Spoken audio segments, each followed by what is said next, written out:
Hi மக்களே, வணக்கம். எது நடக்கக்கூடாதுன்னு நினச்சோமோ அது நடந்துருக்கு. மனசுக்கு ரொம்ப கஷ்டமாக இருக்கு மக்களே. இதுக்கெல்லாம் காரணம் திமுக.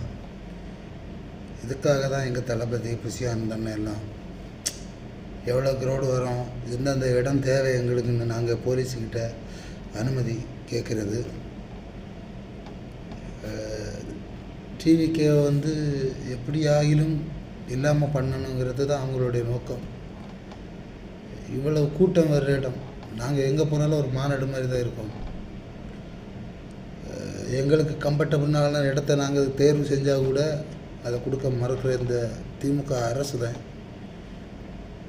இந்த நிகழ்வுக்கு பொறுப்பேற்கணும். அடுத்து கண்டிப்பாக உடல் கூறாய்வு செய்யணும். செந்தில் பாலாஜி அவ்வளோ நல்ல ஆளெல்லாம் கிடையாது. திமுகவே இப்போ தெரியுதாடா உங்களுக்கு, அழுகையாக வருது மக்களே. நிஜமாவே சாரி. எவ்வளவோ முறையிட்டும் எங்களுக்கு இடங்கள் மறுக்கப்படுறது.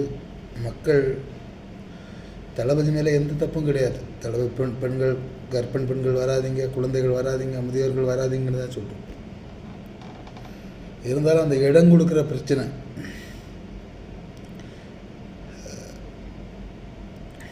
என்ன பேசுகிறதுன்னே தெரியல.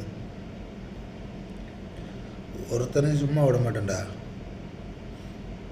சரி மக்களே,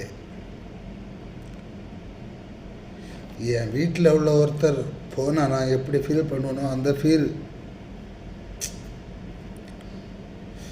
என் சாப்பாடு போச்சு, உணவு போச்சு, எல்லாமே என்ன அவ்வளோதான் முடிஞ்சு. இப்போ சந்தோஷமாடா உங்களுக்கு? திமுக நாய்களே, ஏன்டா எப்படி பண்ணுறீங்க? எங்கள் தலைவர் எங்கள் மக்களை சந்திக்கிறதுக்கு எங்களுக்கு உகந்த இடத்த நாங்கள் தேர்வு செஞ்சு அதை கொடுங்கடா. இந்த சாபம் இல்லை அவங்கள சும்மா விடாதுடா.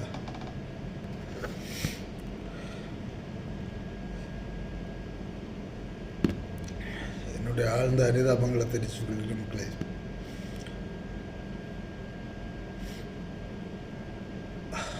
நிஜமாகவே முடியுது. தலைவர் தான் இப்பொழுது சொல்கிறோம். யாருமே எங்கள் தலைவரை குறை சொல்ல மாட்டாங்க.